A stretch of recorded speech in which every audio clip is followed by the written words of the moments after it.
ഗുജറാത്തിലെ ഗീർ ഫോറസ്റ്റിലെ കഥയാണിത്. ആ കാട്ടിലെ മൃഗങ്ങളൊക്കെ സന്തുഷ്ടരായി ജീവിച്ചുകൊണ്ടിരിക്കുകയായിരുന്നു. ഒരു ദിവസം ആ കാട്ടിൽ സിംഹത്തിന്റെ ദർബാർ നടക്കുകയായിരുന്നു. അപ്പോൾ ബല്ലുക്കുരങ്ങൻ ഒരു പെൺകുട്ടിയെ അവിടേക്ക് കൂട്ടിക്കൊണ്ടുവന്നു. മഹാരാജാവ് ജയിക്കട്ടെ. മഹാരാജാവേ, ഈ മനുഷ്യ പെൺകുട്ടി വഴി തെറ്റി നമ്മുടെ കാട്ടിന്റെ ഉള്ളിലേക്ക് കയറി വന്നു. എന്താണ് ചെയ്യേണ്ടത്? ഈ പെൺകുട്ടി നമ്മുടെ അതിഥിയാണ്. ഇവളെ ഭദ്രമായി അവളുടെ വീട്ടിൽ കൊണ്ടെത്തിക്കണം. മഹാരാജാവേ, നമ്മൾ ഈ കുട്ടിയുടെ വീട് എങ്ങനെ കണ്ടുപിടിക്കാനാ? ഇവൾക്ക് സംസാരിക്കാൻ കഴിയില്ലല്ലോ. എന്ത്? ഇവൾ ഊമയാണോ? അങ്ങനെയാണെങ്കിൽ ഇവളുടെ വീട് കണ്ടുപിടിക്കുന്നത് കഷ്ടം തന്നെയാണ്. നമുക്കൊരു കാര്യം ചെയ്യാം. ഈ പെൺകുട്ടിയെ നമുക്കിവിടെ ഒരു 3-4 ദിവസം താമസിപ്പിക്കാം. ആ സമയം കൊണ്ട് നമുക്ക് അന്വേഷിക്കാം. ഇവള് ഗ്രാമത്തിൽ നിന്നാണോ നഗരത്തിൽ നിന്നാണോ, ഇവള് ഹിന്ദു ആണോ മുസ്ലിം ആണോ എന്നൊക്കെ നമുക്ക് അന്വേഷിക്കാം. പിന്നെ ഈ കുട്ടിയെ അവളുടെ വീട്ടിലെത്തിക്കാം. സിംഹരാജാവ് പറഞ്ഞത് എല്ലാവർക്കും സ്വീകാര്യമായി. എല്ലാവരും ചേർന്ന് ആ കുട്ടിയെ പരിചരിക്കാൻ തുടങ്ങി. ചിലവർ അവൾക്ക് ഭക്ഷണം കൊടുത്തു, ചിലർ അവളോടൊപ്പം നേരം ചിലവഴിച്ചു. മഹാരാജാവേ, ഈ കുട്ടിക്ക് ഇവളുടെ പേര് പോലും പറയാൻ പറ്റുന്നില്ല. ഒരു പിടിയും കിട്ടുന്നില്ല. എങ്ങനെങ്കിലും കണ്ടുപിടിക്കാം. പക്ഷെ അതുവരെയ്ക്ക് വിളിക്കാൻ ഒരു പേര് വേണ്ടേ? മഹാരാജാവ് ഇവൾക്കൊരു പേരിട്ട് തന്നാ നന്നായിരിക്കും. ശരി, എന്നാൽ പിന്നെ അവൾ ഇനി നമ്മുടെ മുന്നിമോളാണ്. എന്റെ ഈശ്വരാ, ഞാൻ മനസ്സിൽ വിചാരിച്ച അതേ പേരാണ് മുന്നിമോൾ. ഞാനും ഈ പേര് എന്നെ സജസ്റ്റ് ചെയ്യാൻ നിന്നതാണ് മഹാരാജാവേ. മുന്നിമോൾ കേൾക്കാൻ സുഖമുള്ള പേര് അല്ലേ? ശരി, നാളെ ശനിയാഴ്ചയല്ലേ? മുന്നിമോളെ കൂട്ടി ആഞ്ജനേയ ക്ഷേത്രത്തിൽ പോയി തൊഴുതിട്ട് വരണം. എല്ലാം ശരിയാവും. മനസ്സിലായോ? മനസ്സിലായി രാജാവേ. മഹാരാജാവേ, അങ്ങ് കാടെറിഞ്ഞ ആഞ്ജനേയ ഭക്തനല്ലേ? അതുകൊണ്ടല്ലേ എല്ലാവരും അങ്ങേ ബജരംഗി ഭായ്ജാൻ എന്ന് വിളിക്കുന്നത് അല്ലേ? അതെ. എന്നാൽ ബജരംഗി ഭായ്ജാൻ, എന്റെ ഒരു അപേക്ഷ കേൾക്കണം. എന്താണത് ബല്ലു? ഇന്നെന്റെ ബർത്ത്ഡേ ആണ്. അങ്ങ് മുന്നിമോളെയും കൂട്ടി എന്റെ പാർട്ടിക്ക് വരാമോ? പിന്നെന്താ, തീർച്ചയായും വന്നിരിക്കും. ബല്ലുകുരങ്ങന്റെ ബർത്ത്ഡേ പാർട്ടിക്ക് കാട്ടിലെ എല്ലാ മൃഗങ്ങളും എത്തി. കുരങ്ങൻ വന്നവർക്കൊക്കെ വിരുന്ന് സൽക്കാരം നടത്തി. സസ്യാഹാരികൾക്ക് വടപായസത്തോടു കൂടിയുള്ള സദ്യയും, മാംസാഹാരികൾക്ക് ചിക്കൻ, മട്ടൻ, മത്സ്യം, ബിരിയാണി തുടങ്ങിയവയും വിളമ്പി സൽക്കരിച്ചു. വിരുന്ന് സൽക്കാരം തകൃതിയായി നടന്നുകൊണ്ടിരിക്കുമ്പോൾ രാജാവും മുന്നിമോളും അവിടെ എത്തി. Happy birthday Ballu. Thank you very much രാജാവേ. രാജാവേ, ഒരപേക്ഷയും കൂടെ ഉണ്ട്. മുന്നിമോൾ ഇന്ന് എന്റെ ഒപ്പം ഭക്ഷണം കഴിക്കണം. അപ്പോഴേക്കും അങ്ങയുടെ സദ്യ ഉണ്ണണം. സിംഹത്തിന്റെ പ്ലേറ്റിൽ നോൺ വെജിറ്റേറിയൻ വിഭവങ്ങളായിരുന്നു ഉണ്ടായിരുന്നത്. എന്നാൽ കുരങ്ങന്റെ പ്ലേറ്റിൽ പഴങ്ങളും പച്ചക്കറികളും അടങ്ങിയ വിഭവങ്ങളായിരുന്നു വിളമ്പിയിരുന്നത്. മുന്നിമോൾക്ക് വിളമ്പിയ വെജിറ്റേറിയൻ ഫുഡ് അവൾ കഴിച്ചില്ല. മുന്നിമോളെ, ഇത് കഴിക്ക്, അടിപൊളി ഭക്ഷണമാണ്. എത്ര പറഞ്ഞിട്ടും മുന്നിമോൾ വെജിറ്റേറിയൻ ഫുഡ് കഴിച്ചില്ല. അവൾ സിംഹത്തിന്റെ പ്ലേറ്റിലേക്ക് നോക്കിക്കൊണ്ടിരിക്കുകയായിരുന്നു. പെട്ടെന്ന് അവൾ നോൺ വെജിറ്റേറിയൻ ഫുഡ് കഴിക്കാൻ സിംഹത്തിന്റെ അരികിലേക്ക് ചെന്നു. ഒരു ചിക്കൻ പീസ് എടുത്ത് അവൾ രുചിയോടെ കഴിക്കാൻ തുടങ്ങി. ഇത് കണ്ട കുരങ്ങൻ ഇങ്ങനെ ആലോചിച്ചു. കുട്ടി ചിക്കൻ എന്ത് ഇഷ്ടത്തോടെ കഴിക്കുന്നത്? ഈ കുട്ടി നോൺ വെജിറ്റേറിയൻ ആണെന്നാ തോന്നുന്നത്. മഹാരാജാവേ, അങ്ങത് ശ്രദ്ധിക്കുന്നുണ്ടോ? മുന്നിമോൾ ഒരു നോൺ വെജിറ്റേറിയൻ ഫാമിലിയിൽ നിന്നാണ് വരുന്നത്. കാട്ടിലെ മൃഗങ്ങളൊക്കെ മുന്നിമോളുടെ ആഹാര രീതിയും പെരുമാറ്റ രീതിയൊക്കെ വളരെയധികം ശ്രദ്ധിക്കാൻ തുടങ്ങി.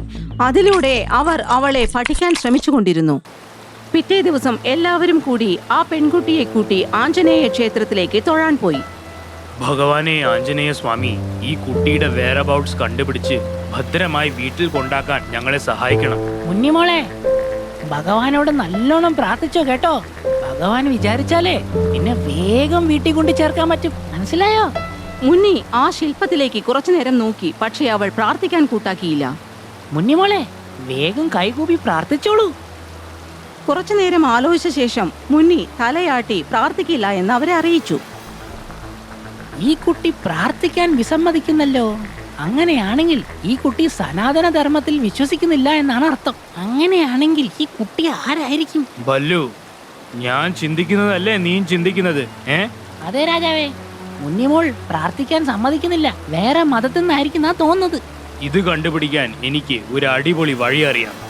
പിറ്റേ ദിവസം സിംഹരാജാവ് വ്യത്യസ്ത മതങ്ങളുടെ ചിഹ്നങ്ങളും അടയാളങ്ങളും ദർബാറിൽ എത്തിച്ചു. മുന്നിമോളെ, ഇതെന്താന്നറിയോ നിനക്ക്? മോള് പറഞ്ഞേ. മുന്നി തലയാട്ടി അറിയില്ലെന്ന് അറിയിച്ചു. പിന്നെ സിംഹം ഒരു കുരിശെടുത്ത് അവളെ കാണിച്ച് ചോദിച്ചു, മോളെ, ഈ ഹോലി ക്രോസ് നീ കണ്ടിട്ടുണ്ടോ? അപ്പോഴും മുന്നി ഇല്ല എന്ന് തലയാട്ടി. പെട്ടെന്ന് സിംഹം ദേശീയ പതാക കാണിച്ച് ചോദിച്ചു, മുന്നിമോൾക്ക് ഇതെന്താന്നെങ്കിലും അറിയില്ലേ? ഇത് നമ്മുടെ നാഷണൽ ഫ്ലാഗ് ആണ്. മോളിത് സല്യൂട്ട് ചെയ്തേ. അപ്പോഴും മുന്നിമോൾ തലയാട്ടി അത് നിഷേധിച്ചു. മഹാരാജാവേ, മുന്നിമോൾക്ക് ഇന്ത്യൻ ഫ്ലാഗ് പോലും അറിഞ്ഞൂടാ. ഇവൾ ഒരു ഫോറിനർ ആണെന്നാ എനിക്ക് തോന്നുന്നത്. ഇല്ല, ഇവളെ കാണാൻ നമ്മളെ പോലെ തന്നെയാണ് ഉള്ളത്. ഇവൾ എന്തായാലും ഇന്ത്യൻ തന്നെയാണ്. ഒരു വശത്ത് സിംഹവും കുരങ്ങനും മുന്നിമോളുടെ ഐഡന്റിറ്റി കണ്ടുപിടിക്കാൻ ശ്രമിക്കുമ്പോൾ മറുവശത്ത് കുറെ മൃഗങ്ങൾ ഇന്ത്യ പാകിസ്ഥാൻ ക്രിക്കറ്റ് മാച്ച് കണ്ടുകൊണ്ടിരിക്കുകയായിരുന്നു. ബുംറയുടെ ബുള്ളറ്റ് പോലെ പായുന്ന പന്തിനെ നേരിടാൻ പാകിസ്ഥാന്റെ സിംഹം ബാബർ അസം തയ്യാറായിരിക്കുന്നു. ദാ പന്തിട്ട് കഴിഞ്ഞു. Babar Azam 6 fantastic out of the stadium. Babar Azam 6 അടിച്ചത് കണ്ട് പാകിസ്ഥാനികൾ തങ്ങളുടെ പതാക ഉയർത്തി സന്തോഷം പ്രകടിപ്പിച്ചു. മാച്ച് കണ്ടുകൊണ്ടിരുന്ന മുന്നിമോൾ പാകിസ്ഥാന്റെ ദേശീയ പതാക കണ്ടപ്പോൾ സല്യൂട്ട് അടിച്ചു. ഇത് കണ്ട മൃഗങ്ങളൊക്കെ ആശ്ചര്യഭരിതരായി. എടാ ബല്ലു, മുന്നിമോൾ എന്താ ചെയ്യുന്നത് നോക്ക് വേഗം. രാജാവേ, ഇവൾ പാകിസ്ഥാൻ കൂടി കണ്ട് സല്യൂട്ട് അടിച്ചു. മുന്നിമോൾ പാകിസ്ഥാൻ എന്നാണോ? മുന്നിമോൾ എവിടെ നിന്ന് വേണമെങ്കിൽ ആയിക്കോട്ടെ, നമ്മൾ ഭാരതീയർക്ക് ഒരു ചൊല്ലില്ലേ, അതിഥി ദേവോ ഭവ. ഇവളെ നാം ഭദ്രമായി വീട്ടിൽ കൊണ്ടാക്കും. മുന്നിമോൾ ഇന്ത്യനാണോ പാകിസ്ഥാനിയാണോ എന്നറിയാൻ സിംഹം ഒരു പ്രാവശ്യം കൂടി ദേശീയ പതാക ഉയർത്തി ചോദിച്ചു. മുന്നിമോളെ, ഇത് നമ്മുടെ ദേശീയ പതാകയാണ്. മോൾ ഇത് കണ്ടിട്ടുണ്ടോ? ഇപ്രാവശ്യം മുന്നി അനങ്ങാതെ നിന്നു. ഉടനെ സിംഹം പാകിസ്ഥാന്റെ ദേശീയ പതാക കാണിച്ചു ചോദിച്ചു, ഈ ഫ്ലാഗ് ഏതാണെന്ന് മോൾക്ക് മനസ്സിലായോ? പാകിസ്ഥാൻ ദേശീയ പതാക കണ്ടപ്പോൾ മുന്നി സന്തോഷത്തോടു കൂടി സല്യൂട്ട് ചെയ്തു. മഹാരാജാവേ, നമ്മുടെ മുന്നിമോൾ പാകിസ്ഥാനിയാ. ഇപ്പൊ എല്ലാ കാര്യവും ക്ലിയർ ആയില്ലേ? അതെ, നമ്മൾ ഭാരതീയരാണ്. എന്തൊക്കെ വന്നാലും ഈ കുട്ടിയെ അവളുടെ വീട്ടിൽ കൊണ്ട് ചേർക്കേണ്ടത് നമ്മുടെ കടമയാണ്. അതുകൊണ്ട് നാം പാകിസ്ഥാനിൽ പോവാൻ തീരുമാനിച്ചിരിക്കുന്നു. മഹാരാജാവേ, ഇത് അങ്ങയുടെ വിലപ്പെട്ട ജീവന് അപകടമാണ്. അപകടങ്ങളിൽ നീന്തി കളിക്കുന്നത് ഈ സിംഹരാജാവിന്റെ ഹോബിയാണ്. മുന്നിയെ വീട്ടിലെത്തിക്കാനായി ഞാൻ നാളെ തന്നെ പാകിസ്ഥാനിലേക്ക് പോകുകയാണ്. പക്ഷേ രാജാവേ, പാകിസ്ഥാനിലേക്ക് പോകാൻ വിസയും പാസ്പോർട്ടെല്ലാം ആവശ്യമില്ലേ? എന്റെ അടുത്ത് ഒരു പാസ്പോർട്ടും കീസ്പോർട്ടും ഇല്ല. പിന്നെ ഈ മഹാരാജാവിന് പോവാൻ വിസയുടെ ആവശ്യമില്ല. നഗരത്തിലാണെങ്കിലും കാട്ടിലാണെങ്കിലും സിംഹം സിംഹം തന്നെയാണ്. നമ്മുടെ മരുഭൂമി വഴി പാകിസ്ഥാനിലേക്ക് നാം കേറും. അങ്ങനെയാണെങ്കിൽ ഞാനും അങ്ങയുടെ കൂടെ പാകിസ്ഥാനിലേക്ക് വരാം മഹാരാജാവേ. പിറ്റേ ദിവസം തന്നെ മുന്നിമോളെയും കൂട്ടി സിംഹവും കുരങ്ങനും മരുഭൂമി വഴി പാകിസ്ഥാൻ അതിർത്തിയിലെത്തി. പാകിസ്ഥാൻ അതിർത്തിയിലെങ്ങും അവരുടെ പട്ടാളം നിറഞ്ഞു നിൽക്കുന്നുണ്ടായിരുന്നു.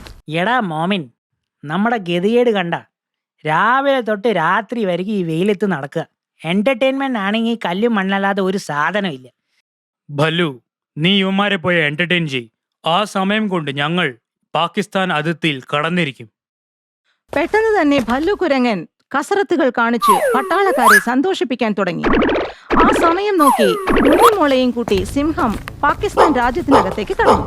കുറച്ചു സമയം കഴിഞ്ഞ് പട്ടാളക്കാരുടെ കണ്ണു വെട്ടിച്ച് ഭല്ലു സിംഹത്തിന്റെ അടുത്തെത്തി.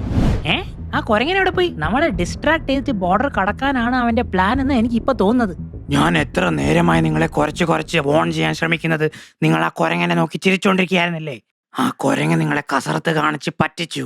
നിങ്ങൾ ആ കുരങ്ങന്റെ ഡാൻസ് കണ്ടുകൊണ്ടിരിക്കുമ്പോൾ ഒരു ഇന്ത്യക്കാരനായ സിംഹവും ഒരു ചെറിയ കുട്ടിയും അതിർത്തി കടന്ന് നമ്മുടെ നാട്ടിന്റെ ഉള്ളിലേക്ക് പോയി. നായയുടെ വാക്കുകൾ കേട്ട പട്ടാളക്കാരിൽ ഒരുവൻ മേജറിന് മെസ്സേജ് അയച്ചു. സലാം മേജർ, ഇന്ത്യൻ സിംഹവും പെൺകുട്ടിയും അതിർത്തി കടന്ന് നാട്ടിന്റെ ഉള്ളിലേക്ക് വന്നിരിക്കുന്നു. എന്താ ചെയ്യേണ്ട സാർ? എന്ത് ധൈര്യം വേണം നമ്മുടെ രാജ്യത്തേക്ക് നുഴഞ്ഞു കയറാൻ? ഡോൺ വറി, 4 കാലില് വന്നവൻ ശവപ്പെട്ടിയിലേ തിരിച്ചു പോവുള്ളൂ. നിങ്ങൾ എന്ത് ചെയ്തോണ്ടിരിക്കുകയായിരുന്നു? നിങ്ങളുടെ കണ്ണ് വെട്ടിച്ചു വരുത്തിന് ഉള്ളിൽ കയറിയിരിക്കുന്നു. എല്ലാ സ്ഥലം ലോക്ക് ചെയ്യൂ. എമർജൻസി ഡിക്ലെയർ ചെയ്തിരിക്കാൻ. അവൻ ജീവനോടെ രക്ഷപ്പെടാൻ പാടില്ല. മേജറിന്റെ ആജ്ഞയനുസരിച്ച് ഫരീദ് ഖാൻ മുഴുവൻ സെക്യൂരിറ്റിക്കും എമർജൻസി മെസ്സേജ് അയച്ചു. Attention, security breach report. ഒരു ഇന്ത്യൻ സിംഹവും ചെറിയ പെൺകുട്ടിയും നമ്മുടെ പാകിസ്ഥാനിലേക്ക് കടന്നിരിക്കുന്നു. ടെററിസ്റ്റ് ആണെന്ന് സംശയിക്കുന്ന അവരെ ഉടനടി തന്നെ പിടികൂടണം. അവരെ കണ്ടെത്തിയാൽ അടുത്തുള്ള സ്റ്റേഷനിൽ ഉടനെ തന്നെ റിപ്പോർട്ട് ചെയ്യുക. ഇതൊരു എമർജൻസി ഓർഡറാണ്. ഈ സമയത്ത് സിംഹരാജാവും ഭല്ലു കുരങ്ങനും മുന്നിമോളെയും കൂട്ടി പാകിസ്ഥാനിൽ യാത്ര ചെയ്യുകയായിരുന്നു. മഹാരാജാവേ, ഇനി നമ്മൾ എന്ത് ചെയ്യാനാ? നമുക്കൊന്നും ചെയ്യാനില്ല. എന്ത് ചെയ്യാമെങ്കിലും അത് ആഞ്ജനേയ സ്വാമി ചെയ്തോളൂ. മനസ്സിലായോ? മഹാരാജാവേ, ഇതിൽ നിന്ന് മനസ്സിലായി അങ്ങ് ശരിക്കും ഒരു ആഞ്ജനേയ ഭക്തനാണ്. ഇനി മുതൽ അങ്ങേ മഹാരാജാവെന്നല്ല വിളിക്കേണ്ടത്, ബജരംഗി ഭായ്ജാൻ എന്നാണ് വിളിക്കേണ്ടത്. അങ്ങനെ 3 പേരും പോലീസുകാരുടെ കണ്ണുവെട്ടിച്ച് ലാഹോർ ബസ് സ്റ്റാൻഡിലെത്തി. മോളെ, ഇത് നോക്കൂ. എല്ലാ സ്ഥലത്ത് പോകാനുള്ള ബസ് ഇവിടെയുണ്ട്. ബസ്സുകളുടെ ബോർഡൊക്കെ വായിച്ച് നിന്റെ വീട്ടിൽ പോകുന്നത് ഏത് ബസ്സാണോ ആ ബസ്സിൽ മോള് കയറിയിരുന്നോളൂ. മുന്നിക്ക് വായിക്കാൻ അറിയില്ലായിരുന്നു. അതുകൊണ്ട് തന്നെ അവൾ അനങ്ങാതെ നിന്നു. മഹാരാജാവേ, ഈ കുട്ടിക്ക് വായിക്കാൻ അറിയില്ല എന്നാ എനിക്ക് തോന്നുന്നത്. സ്ഥലങ്ങളുടെ പടങ്ങൾ കണ്ടാലേ ചിലപ്പോ ഇവൾക്ക് മനസ്സിലാവായിരിക്കും. അത് ട്രൈ ചെയ്താലോ മഹാരാജാവേ? നീ പറയുന്നത് ശരിയാ ബല്ലു. മുന്നിയെ വീട്ടിലെത്തിക്കാൻ നമുക്ക് ഇതും ട്രൈ ചെയ്യാം. ഭല്ലു കുരങ്ങൻ പാകിസ്ഥാനിലെ ടൂറിസം ഓഫീസിലേക്ക് പോയി രാജ്യത്തെ സുപ്രധാന സ്ഥലങ്ങളുടെ പടങ്ങളുമായി മുന്നിയുടെ അടുത്തെത്തി. മുന്നിമോളെ, ഈ പടങ്ങളെല്ലാം നോക്കി നിന്റെ വീട് എവിടെയാന്ന് കണ്ടുപിടിക്കാൻ നീ ശ്രമിക്കുക കേട്ടോ. ഓരോ ഫോട്ടോയും മാറി മാറി നോക്കിയ ശേഷവും മുന്നിമോൾക്ക് അവളുടെ വീട് കണ്ടുപിടിക്കാൻ പറ്റിയില്ല. ആ ഫോട്ടോയിൽ അവളുടെ സ്ഥലമില്ലെന്ന് അവൾ തലയാട്ടി കാണിച്ചു. മോളെ, ഈ ബസ്സുകളൊന്നും നിന്റെ ഗ്രാമത്തിലേക്ക് പോകുന്നതല്ലേ? അവൾ തലയാട്ടി ഇല്ലെന്ന് കാണിച്ചു. ഇതോടുകൂടി സിംഹമഹാരാജാവ് അപ്സെറ്റ് ആയി പോയി. നിസ്സഹായരായ 3 പേരെയും ഒരു റിട്ടയർഡ് മേജർ കണ്ടു. അല്ല, ഇവർ 3 പേര് നമ്മുടെ രാജ്യത്തിൽ നുഴഞ്ഞു കയറിയവരല്ലേ? പെട്ടെന്ന് തന്നെ മേജർ തന്റെ തോക്കെടുത്ത് ചൂണ്ടി രാജാവിനോട് പറഞ്ഞു, Indian terrorist, you are under arrest. തോക്ക് ചൂണ്ടി 3 പേരെയും അറസ്റ്റ് ചെയ്ത് ഹെഡ്ക്വാർട്ടേഴ്സിലേക്ക് മേജർ കൊണ്ടുപോകുകയായിരുന്നു. പെട്ടെന്ന് അവർ പോയിക്കൊണ്ടിരുന്ന വാഹനം കേടായി. ഛേ, വണ്ടി ബ്രേക്ക് ഡൗൺ ആവാൻ കണ്ട സമയം. ഉടനെ തന്നെ മേജർ സഹായത്തിനായി ഫോൺ എടുത്ത് ഒരാളെ വിളിക്കാൻ ശ്രമിച്ചു. നെറ്റ്വർക്ക് ഇല്ലാത്തതിനായി അതും നടന്നില്ല. അപ്പോൾ ബല്ലുകുരങ്ങൻ പറഞ്ഞു, സാറേ, can I help you? ഈ വണ്ടി ശരിയാക്കാൻ ഞാൻ താങ്കളെ സഹായിക്കട്ടെ? നിനക്കെന്താ വട്ടാണോ? ഞാൻ നിങ്ങളെ അറസ്റ്റ് ചെയ്ത് ആർമി ഹെഡ്ക്വാർട്ടേഴ്സിൽ കൊണ്ടുപോവാണ്. നീ എന്നെ ഹെൽപ്പ് ചെയ്യാൻ പോകുന്ന പറയുന്നത്? നിങ്ങൾക്ക് തീവ്രവാദികളെ പിടിച്ച് പോലീസിൽ ഏൽപ്പിക്കാം. കറക്റ്റ് തന്നെയാണ്, പക്ഷെ ഞങ്ങൾ തീവ്രവാദികളല്ലല്ലോ. എന്താ പറഞ്ഞ? ഞങ്ങൾ പാകിസ്ഥാനിൽ നുഴഞ്ഞു കയറിയവർ തന്നെയാണ്, പക്ഷെ നിങ്ങൾ വിചാരിക്കുന്ന റീസൺ കൊണ്ടല്ല. ഞങ്ങൾ ഇവിടെ ഒരു സൽപ്രവർത്തി ചെയ്യാൻ വേണ്ടി വന്നതാണ്. സൽപ്രവർത്തിയോ? ആര്? നിങ്ങൾ ഇന്ത്യക്കാരോ? സൽപ്രവർത്തി ചെയ്യുന്നത് ഓരോ ഇന്ത്യന്റെയും രക്തത്തിൽ ഊറിയതാണ്. എന്നാ പറയൂ ടെററിസ്റ്റ് സിംഹമേ, ഏത് സൽപ്രവർത്തി ചെയ്യാനാണ് ഞങ്ങളുടെ നാട്ടിൽ വന്നിരിക്കുന്നത്? മേജർ സാറേ, നിങ്ങൾ നിങ്ങളുടെ നാട്ടിന്റെ പ്രൈം മിനിസ്റ്ററിനെ തെറി വിളിക്കുവോ? ഒരിക്കലും ഇല്ല. അങ്ങനെയാണെങ്കിലേ ഞങ്ങളുടെ രാജാവിനെയും നിങ്ങൾ ടെററിസ്റ്റ് സിംഹം എന്ന് വിളിക്കരുത്. ഞങ്ങൾ പാകിസ്ഥാനിൽ വന്ന കാരണം നിങ്ങൾ അറിഞ്ഞാൽ നിങ്ങൾ പറഞ്ഞതൊക്കെ ഓർത്ത് നിങ്ങൾ തന്നെ ലജ്ജിക്കേണ്ടി വരും. ഈ മുഖവരെയൊന്നും വേണ്ട. നിങ്ങൾ എന്തിനാ ഇവിടെ വന്നത്? നിങ്ങളുടെ പേരെന്താണ്? ഞാൻ പറയാം. എന്റെ പേര് ബജരംഗി ഭായ്ജാൻ എന്നാണ്. മിണ്ടാൻ കഴിയാത്ത ഈ പെൺകുട്ടി കളിച്ചുകൊണ്ടിരിക്കുമ്പോഴോ മറ്റോ അറിയാതെ വഴിതെറ്റി ഞങ്ങളുടെ കാട്ടിൽ വന്ന് പെട്ടു. ഈ കുട്ടിയെ തിരിച്ച് വീട്ടിൽ കൊണ്ടാക്കാനാണ് ഞങ്ങൾ പാകിസ്ഥാനിൽ വന്നത്. നിങ്ങൾ സത്യമാണോ പറയുന്നത്? എന്റെ ആഞ്ജനേയ സ്വാമിയാണേ സത്യം. ഈ ബജരംഗി ഭായ്ജാൻ കള്ളം പറയില്ല. ഇത് കേട്ട മേജറിന്റെ മനസ്സലിഞ്ഞുപോയി. അദ്ദേഹം പറഞ്ഞു, എന്നോട് ക്ഷമിക്കണം സുഹൃത്തെ, നീ ടെററിസ്റ്റ് സിംഹം അല്ല. നീ അള്ളാഹു അനുഗ്രഹിച്ച സിംഹമാണ്. ഞാനൊരു മനുഷ്യനായതുകൊണ്ട് നിന്നെ ഞാൻ സഹായിച്ചിരിക്കും. നിങ്ങളും ഞങ്ങളോട് ക്ഷമിക്കണം മേജർ. പാകിസ്ഥാനെ കുറിച്ചുള്ള ഞങ്ങളുടെ ധാരണകളെ അങ്ങ് മാറ്റിക്കളഞ്ഞു. എനിക്ക് ഇന്നൊരു കാര്യം മനസ്സിലായി. നിങ്ങൾ മനുഷ്യരെല്ലാവരും സ്നേഹമുള്ളവരാണ്. അതേ മേജറെ, നിങ്ങളും ഭഗവാന്റെ ഒരാള് തന്നെയാണ്. ഇവർ സംസാരിച്ചു കൊണ്ടിരിക്കുമ്പോൾ വണ്ടിയുടെ മുമ്പിൽ വച്ചിരുന്ന പത്രത്തിലെ പടത്തിൽ നോക്കിക്കൊണ്ടിരിക്കുകയായിരുന്നു മുന്നിമോൾ. അത് മുന്നിയെ കാണാതായതിനെ കുറിച്ചുള്ള കുറിപ്പും അവളുടെ ഫോട്ടോവുമായിരുന്നു. പെട്ടെന്ന് തന്നെ മുന്നിമോൾ സിംഹത്തെ തൊട്ട് ആ ഫോട്ടോ കാണിച്ചു കൊടുത്തു. കാണാനില്ല പരസ്യം കണ്ട സിംഹം മേജറിനോട് പറഞ്ഞു, ഈ പരസ്യം നോക്കൂ മേജർ, ഞാൻ പറഞ്ഞ സത്യമാണെന്ന് ഇപ്പൊ നിങ്ങൾക്ക് മനസ്സിലാവും. കൊരങ്ങ, നീ വണ്ടി ശരിയാക്ക്, ഞാൻ പേപ്പർ പഠിക്കട്ടെ. ആ കാണാനില്ല പരസ്യം പത്രത്തിൽ വായിച്ച മേജർ ആ പെൺകുട്ടിയുടെ അഡ്രസ് കണ്ടുപിടിച്ചു. ബജരംഗി ഭായ്ജാൻ, ഈ കുട്ടിയെ വീട്ടിൽ കൊണ്ടാക്കുന്നത് വരയ്ക്കും എന്റെ വണ്ടി നിങ്ങൾ ഉപയോഗിച്ചോളൂ. ഈ പരസ്യത്തിൽ അവളുടെ വീടിന്റെ അഡ്രസ്സ് കൊടുത്തിട്ടുണ്ട്. ഒരുപാട് നന്ദിയുണ്ട് മേജർ, നിങ്ങൾ ഒരു സ്നേഹമുള്ളവനാണ്. നിങ്ങൾ സേഫ് ആയിട്ട് ഇവിടെ വീട്ടിൽ കൊണ്ടാക്കൂ. ഒരു സമയത്തിനുള്ളിൽ ഭല്ലു കുരങ്ങൻ ആ വാഹനം ശരിയാക്കി. അവർ 3 പേരും ആ കുട്ടിയുടെ വീട് നോക്കി യാത്ര തിരിച്ചു. കുറച്ചു ദൂരം യാത്ര ചെയ്തപ്പോൾ ദൂരെ ഒരു വീട് കണ്ടു. മുന്നി സിംഹത്തിനെ ചൂണ്ടിക്കാണിച്ച് അത് അവളുടെ വീടാണെന്ന് അറിയിച്ചു. 3 സന്തോഷമായി.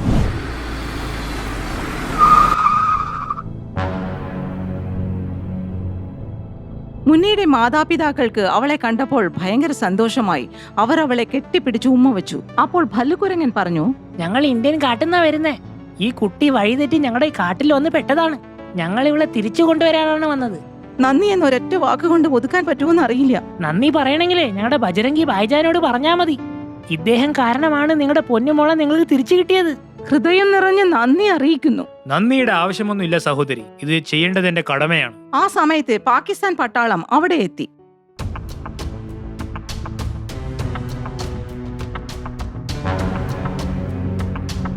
എടാ ബജരംഗി, ഈ ഏരിയ ഫുള്ള് ഞങ്ങൾ ചുറ്റി വളച്ചു കഴിഞ്ഞു. നീ സ്വയം കീഴടങ്ങ്. കേണൽ, ഞാനൊരു ഇന്ത്യൻ സിംഹമാണ്. ഞാൻ വരുന്നതും പോകുന്നതും എന്റെ ഇഷ്ടാനുസരണമായിരിക്കും. പിടികിട്ടിയോ?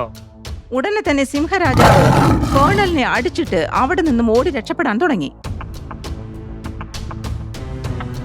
അപ്പോൾ പാകിസ്ഥാൻ പട്ടാളത്തിന്റെ മുഴുവൻ തോക്കും സിംഹരാജാവിനെ നോക്കി ചൂണ്ടി നിൽക്കുകയായിരുന്നു. കേണൽ ഇങ്ങനെ പറഞ്ഞു, അരുത്, അവനെ എനിക്ക് ജീവനോടെ തന്നെ വേണം. ഒരുത്തരും ഷൂട്ട് ചെയ്യരുത്. അത് കേട്ടതും പട്ടാളം മുഴുവൻ സിംഹരാജാവിന്റെ പുറകെ ഓടി.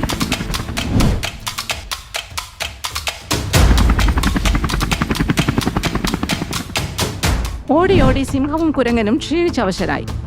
അപ്പോഴേക്കും അവർ ഇന്ത്യൻ അതിർത്തിയുടെ ഏകദേശം അടുത്തെത്തിയിരുന്നു. ബല്ലു, അത് കണ്ടോ? അതാ ഇന്ത്യൻ ബോർഡർ. നമ്മൾ എങ്ങനെയെങ്കിലും അവിടെ ഓടി എത്തിയേ പറ്റൂ. വേഗം. അത് അടുത്തൊന്നുമല്ല, ഒരുപാട് ദൂരെയാണ് രാജാവേ. എന്നെ കൊണ്ട് ഇനി ഓടാൻ വയ്യ. രാജാവ് രക്ഷപ്പെട്ടോളൂ. വേഗം എന്നെ ഇവിടെ രാജാവ് പോയിക്കോളൂ. വേഗം രാജാവേ, ഇവിടെ നിൽക്കരുത്. പോയിക്കോളൂ. ഒരിക്കലും ഇല്ല. ഒന്നിച്ചാണ് വന്നത്, ഒന്നിച്ചേ തിരിച്ചു പോളൂ. ഞാൻ നിന്നെ ഇവിടെ ഉപേക്ഷിച്ച് പോയില്ല. ഒരു കാര്യം ചെയ്യ്, ഒന്ന് ആഞ്ഞു പിടിക്ക്, നമുക്കവിടെ എത്താം. രാജാവേ, നിങ്ങൾ വൈകിയാൽ നമ്മളെ രണ്ടുപേരും ഇവരെ കൊല്ലും. വേഗം എന്നെ വിട്ടിട്ട് പോയിക്കോളൂ. എനിക്ക് ഓടാൻ പറ്റില്ല. എന്റെ ജീവിതം കൊണ്ട് ഒരു കാര്യമില്ല. നിങ്ങൾ മഹാരാജാവാണ്. നിങ്ങൾ ജീവിച്ചിരുന്നേ പറ്റൂ. കുറെ ജീവിതം നിങ്ങളെ ആശ്രയിക്കുന്നുണ്ട്. വേഗം ഓടൂ രാജാവേ.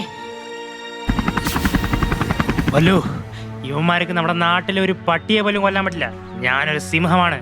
എന്നെ വിശ്വസിക്കേ, ഞാൻ നിന്നെ ബോർഡർ ക്രോസ് ചെയ്തിപ്പിക്കും. ഞാൻ നിന്നെയും കൊണ്ടേ പോവുള്ളൂ. രാജാവേ, എന്നെങ്ങനെ കൊണ്ടുപോകാനാ? എനിക്ക് നടക്കാൻ പോലും പറ്റുന്നില്ല. പിന്നല്ല ഓടുന്നത്. സംസാരിച്ചു നിൽക്കാൻ സമയമില്ല. വേഗം എന്റെ പുറത്ത് കയറിയിരിക്കെ. വേഗം. ഭല്ലു സിംഹത്തിന്റെ പുറത്ത് കയറിയിരുന്നു. സിംഹം ഭല്ലു കുരങ്ങനെയും വഹിച്ച് അതിർത്തി നോക്കി ഓടിത്തുടങ്ങി. അതിർത്തി കടക്കുന്ന സ്ഥലത്ത് പട്ടാളക്കാർ വെച്ച കെണിയിൽ സിംഹം വീണു. രണ്ടുപേരും അറസ്റ്റിലായി. പാകിസ്ഥാൻ പട്ടാളം അവിടെ എത്തി. നീ എന്താ പറഞ്ഞത്? നീ ഒരു ഇന്ത്യൻ സിംഹമാണെന്നും നീ വരുന്നതും പോകുന്നതും നിന്റെ ഇഷ്ടാനുസരണം മാത്രമാണെന്നും ഒക്കെ അല്ലേ? എന്ത് പറ്റിയടാ? പക്ഷെ നീ ഒരു കാര്യം മറന്നു. ഇത് പാകിസ്ഥാന്റെ മണ്ണാണെന്ന്. ഇവിടെ വന്നത് നീ നിന്റെ ഇഷ്ടപ്രകാരമാണ്. പക്ഷെ ഇവിടെ നിന്ന് പോകണമെങ്കിൽ ഞങ്ങൾ വിചാരിക്കണം. ഞങ്ങൾ എന്താ വിചാരിക്കുന്നറിയോ? നിന്നെ ശവപ്പെട്ടിയിൽ അടയ്ക്കാൻ. മേജർ, നീ ഞങ്ങളെ ചതിയിലൂടെ വീഴ്ത്തി. എനിക്കറിയാം നീ ഞങ്ങളെ കൊല്ലാൻ പോവുകയാണെന്ന്. പക്ഷെ അതിനു മുമ്പ് ഞാൻ പറഞ്ഞത് നീ കേട്ടേ പറ്റൂ. അത് കേട്ട ശേഷം നീ നിന്റെ ഇഷ്ടം നടപ്പിലാക്കിക്കോളൂ. നീ എന്താ ചോദിക്കാൻ പോകുന്നത് എനിക്ക് നല്ലോണം അറിയാമടാ. നിന്റെ ജീവന് വേണ്ടി നീ യാചിക്കാൻ പോവല്ലേ? അത് പള്ളി പറഞ്ഞാൽ അത് നിന്റെ സ്വപ്നമാണ് മേജർ. ഞങ്ങൾ ഇന്ത്യക്കാർക്ക് മരണത്തെ പേടിയില്ല. ഞങ്ങൾ മരണത്തിന്റെ ഷോൾഡറിൽ കൈയിട്ട് നടക്കുന്നവരാണ്. കേട്ടോടാ? ആഹാ, എന്നാൽ നീ പറഞ്ഞത് കേട്ടിട്ട് മതി ബാക്കിയെല്ലാം. എന്നാ കേട്ടോ, നീ വെടിവെക്കുകയാണെങ്കിൽ എന്റെ നെഞ്ചിൽ വെടിവെക്കണം, എന്റെ പുറത്തല്ല. ഇത്രേ എനിക്ക് പറയാനുള്ളൂ. സോൾജേഴ്സ്, ഇന്ത്യൻ ആണെന്ന് പറഞ്ഞ അവന്റെ അഹംഭാവം കണ്ടില്ലേ? ബുള്ളറ്റ് കൊണ്ട് അവനെ കുളിപ്പിക്കൂ. അപ്പോൾ റിട്ടയർഡ് മേജർ അവിടെ എത്തി. നിൽക്കൂ, ഇവൻ അള്ളാവിന്റെ മോനാണ്. ദൈവത്തിന് നിരക്കാത്തത് ചെയ്യരുത്. എന്ത് മണ്ടത്തരമാണ് മേജർ പറയുന്നത്? ഈ ടെററിസ്റ്റ് എങ്ങനെയാണ് അള്ളാവിന്റെ മകനാവുന്നത്? അപ്പോൾ മേജർ സിംഹം പാകിസ്ഥാനിലേക്ക് വന്നതിന്റെ കാരണം പറഞ്ഞു കൊടുത്തു. ഇവൻ നമ്മുടെ നാട്ടിൽ നിന്ന് കാണാതായ ഒരു പെൺകുട്ടിയെ തിരിച്ചു വീട്ടിൽ കൊണ്ടുവരാൻ ഇവിടെ വന്നതാണ്. മനസ്സിലായോ? റിട്ടയർഡ് മേജർ പറയുന്നത് കേട്ട് എല്ലാവർക്കും അതിശയമായി. ബജരംഗി, എനിക്ക് നിന്നെ കൊല്ലാൻ പറ്റില്ല. നീ അള്ളാവിന്റെ മകൻ തന്നെയാണ്. പോയിക്കോളൂ, നിന്റെ ഇഷ്ടാനുസരണം തന്നെ നീ പോയിക്കോളൂ. അങ്ങനെ ഭല്ലുക്കുരങ്ങനും സിംഹവും അതിർത്തി നോക്കി നടന്നു തുടങ്ങി. അപ്പോൾ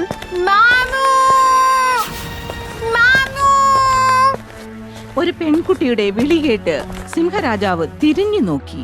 അത് മുന്നിമോളുടെ വിളിയായിരുന്നു. മുന്നിമോൾ സംസാരിക്കുന്നത് കണ്ട് സിംഹത്തിന് സന്തോഷമായി. ആ മുന്നിമോളെ കെട്ടിപ്പിടിച്ച് വിട പറഞ്ഞു. അതിനുശേഷം നെഞ്ചു നിമിർത്തി സിംഹരാജാവും ഭല്ലുക്കുരങ്ങനും ഇന്ത്യയിലേക്ക് പോയി. അവിടെ കൂടിയിരുന്ന പാകിസ്ഥാനികൾ സന്തോഷത്തോടെ യാത്രയച്ചു. കാട്ടിൽ തിരിച്ചെത്തിയ തങ്ങളുടെ രാജാവിനെ കണ്ട് മൃഗങ്ങൾ സന്തോഷിച്ചു. ഞങ്ങളുടെ വീഡിയോസ് എല്ലാം നിങ്ങൾക്ക് ഇഷ്ടപ്പെട്ടെങ്കിലേ ഈ ചാനലിന് സബ്സ്ക്രൈബ് ചെയ്യാൻ മറക്കരുത് കേട്ടോ. വേറൊരു കാര്യം, വീഡിയോ ലൈക്കും ഷെയറും ചെയ്യണം. ചെയ്യില്ലേ?